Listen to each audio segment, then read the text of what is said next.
Ok, bienvenue à tous. Donc, on attaque la série de capsules sur le thème numéro 2, donc sur les statistiques. On va revenir un petit peu déjà sur peut-être une petite discussion sur ce qu'est la statistique.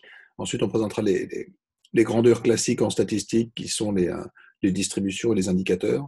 Et ensuite, on parlera un petit peu d'inférence et de tests. Voilà, donc ce sera pour le programme de ce thème 2. Donc, je vais commencer par partager mon écran, en espérant que ça marche bien. Ok. Euh, oups. Donc le thème, c'est sciences de données versus statistiques. Donc, juste pour introduire un petit peu cette seconde section. Euh, je ne sais pas, ouais, c'est ça. Euh, ouais, donc les statistiques, on en voit maintenant partout. Donc, je vous ai mis là aussi des liens dans les slides et sur le GitHub pour lire des choses, en particulier sur l'histoire en particulier de la visualisation. Donc, on va commencer à parler un petit peu de visualisation de données, ce qui est qu'un pendant de la statistique. Il y aura une grande partie qui sera la construction d'indicateurs, mais voir des données, ça pourrait être intéressant. Donc, je vous ai mis deux graphiques que j'aime bien parce qu'ils sont assez révélateurs en fait, de l'importance que peut prendre la visualisation de données aujourd'hui.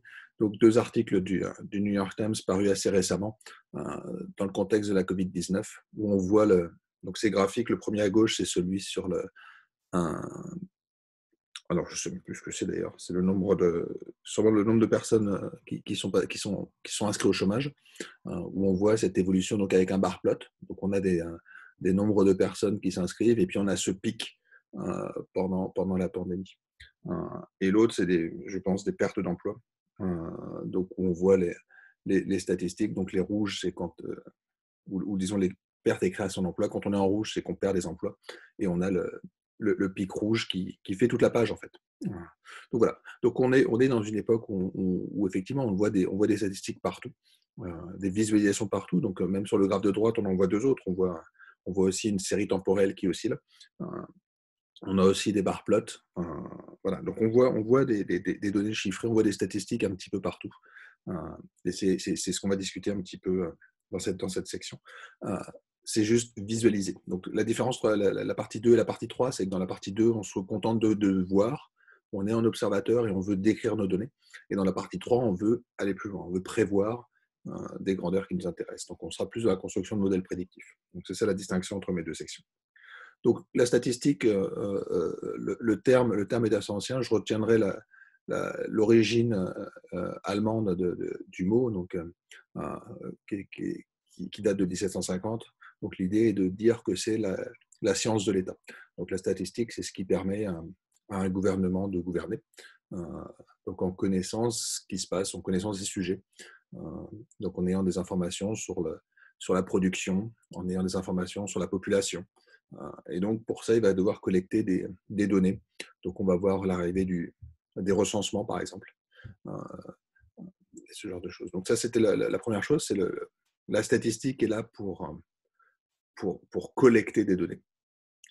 Mais aussi, le questionnement, on va voir assez vite l'idée de comment représenter ces données. Donc, comment extraire quelque chose qui tient de l'information, comment avoir de l'information et comment voir cette information.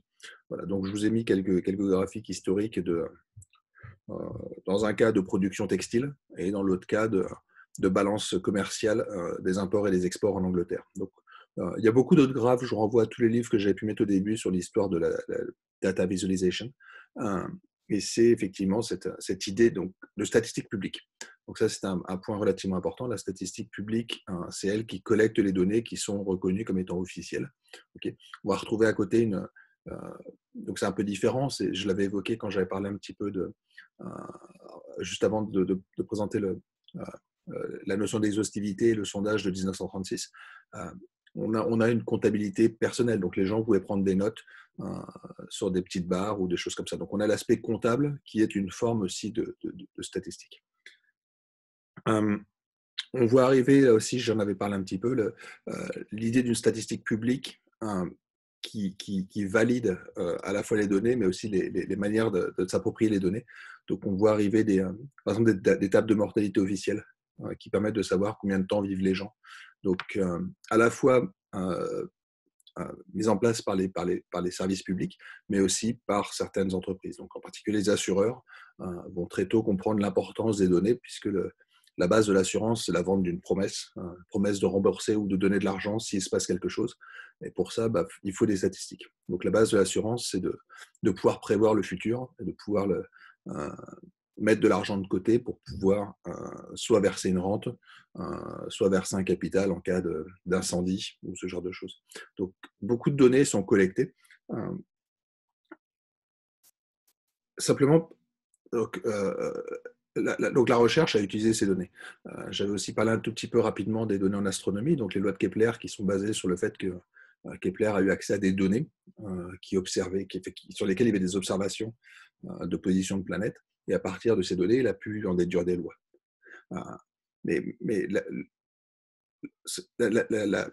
la manière dont ça a dévié au cours du temps, je vais arriver directement à mon point, c'est que souvent, on a vu arriver les données non pas comme étant la base d'un questionnement et d'une réflexion, mais comme étant uniquement quelque chose qui arrive en appui.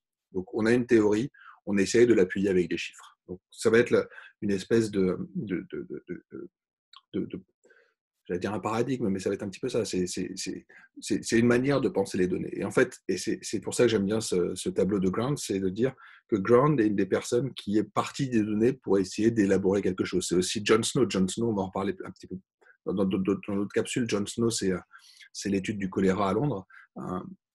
C'est des gens qui ont regardé les données et qui ont essayé d'extraire l'information des données et de construire une théorie à partir des données. Okay, donc, c'est un peu ce qu'on pourrait appeler des vrais data scientists, c'est que c'est des gens qui vont ne pas chercher qui vont utiliser les statistiques pour illuminer plutôt que d'aller juste se contenter de regarder là où il y a de la lumière, en fait. Ce qui est souvent un petit peu gênant, c'est que j'aime beaucoup cette phrase, effectivement, des gens qui utilisent les statistiques comme les ivrognes utilisent une lampe à l'extérieur. C'est souvent plus pour supporter quelque chose que pour être illuminé. Et c'est malheureusement un peu triste, mais l'importance de la science de données aujourd'hui, c'est le fait de pouvoir utiliser les données comme étant une illumination qui permet de mieux comprendre un certain nombre de choses. Et effectivement, donc je renvoie à cet article de l'histoire de début de la statistique. On voit arriver au début de la statistique des gens qui vont prendre les données et qui vont essayer d'extraire de l'information. Et c'est exactement ce que faisait Grant. Grant travaillait aussi sur des problèmes de pandémie. Il avait essayé de comprendre sur des problèmes de peste ce qui se passait et il avait observé beaucoup de choses. Les données, on les retrouvait maintenant partout. Alors, c'est aussi la différence par rapport à ce que je racontais avant, c'est qu'avant, on avait cette statistique officielle qui collectait des données. Donc, on avait la statistique publique du nombre de morts, du nombre d'entreprises créées, ce genre de choses. Maintenant, on va commencer à utiliser n'importe quel type de support, quelque part, pour créer des données. J'ai pris un exemple qui est dans le livre de Tufte, donc qui est sur la visualisation et toute une réflexion sur l'importance de visualiser des données pour une réflexion scientifique, et qui met ainsi un ticket de caisse. Donc ça, c'est un ticket de caisse, une facture à l'hôpital, et ce sont des données. Voilà. Si jamais j'en ai qu'un, ça ne sert pas à grand-chose, sauf que quand je commence à en collecter des millions, tout d'un coup, je peux observer énormément de choses. Donc l'idée, c'est de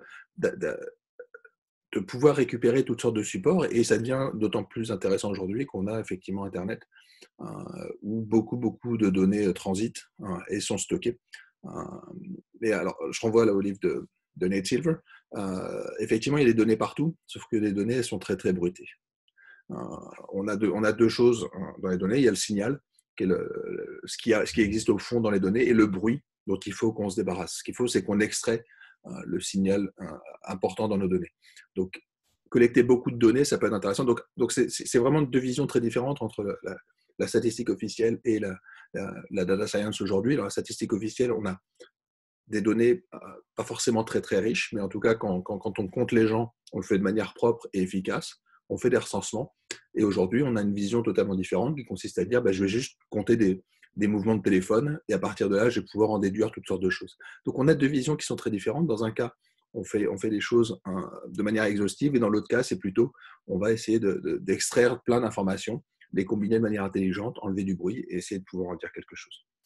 Voilà. Donc, ce qu'on verra un petit peu, donc je vous refais un petit peu le plan de ce qu'on va voir dans cette seconde section. Donc, le point de départ, c'est qu'on va, alors je vais formaliser tout ça, bien sûr, mais on a des données. Donc, les données, ça va être soit un vecteur d'observation. Donc, on a déjà parlé, par exemple, de la taille des élèves, sur laquelle j'avais déjà essayé d'illustrer deux, trois propos. Donc, la taille des élèves, j'interroge une cinquantaine d'élèves dans un groupe et je leur demande tous leur taille. Et là, je vais pouvoir en déduire de l'information. Je vais pouvoir avoir une distribution, je vais pouvoir avoir une moyenne, une dispersion, toutes sortes de choses. Ce qu'on fera, ce qui sera probablement plus intéressant, c'est le cas multivarié.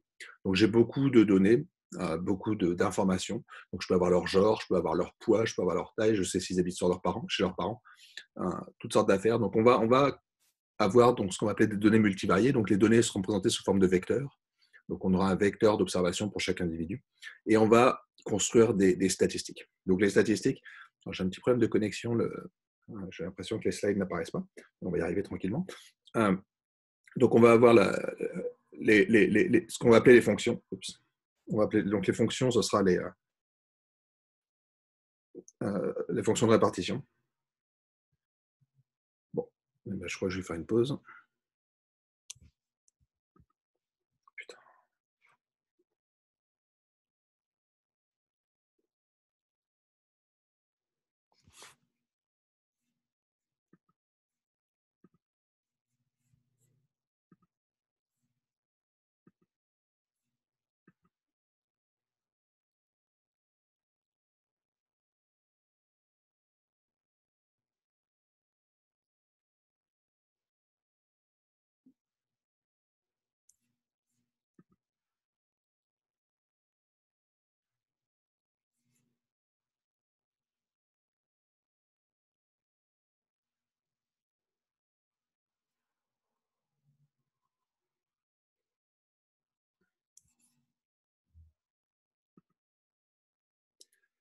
On va reprendre. Oui, désolé pour la petite coupure. Oui, donc les données, donc ça va être ces vecteurs d'observation XI. Donc I, je garderai la notation I pour préciser que ce sont des individus. Okay. Donc XI, c'est mon vecteur d'individu, puis j'ai K variable. Donc on verra toutes sortes d'informations à partir de là. Donc la première chose, première section, donc le 211, on va attaquer les fonctions. Donc fonctions de répartition et densité. Donc je les présente dans cet ordre-là parce que c'est comme ça que ça va se construire. Et les densités, c'est ce qu'on va voir partout. C'est ce qui permet de voir comment les données se distribuent. L'exemple classique, c'est les histogrammes qu'on va retrouver partout, mais on peut faire beaucoup plus intéressant. Et ensuite, on va créer nos indicateurs. Donc nos indicateurs, ça va être des valeurs centrales, où se trouve la taille moyenne de mes individus.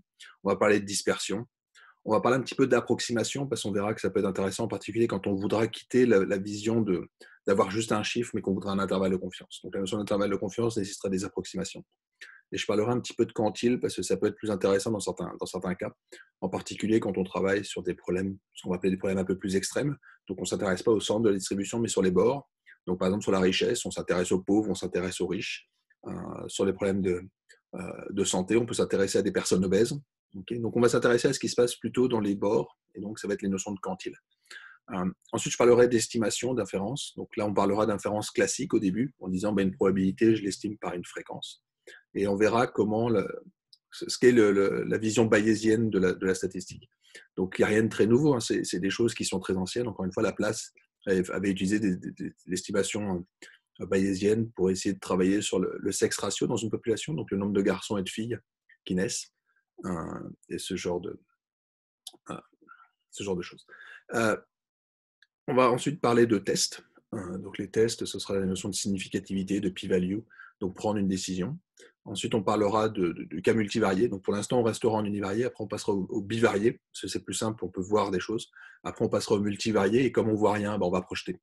Donc on verra tout ça. Puis ensuite, je présenterai des types de données. OK. Donc on va probablement s'arrêter là pour maintenant, et on continuera très bientôt. À bientôt.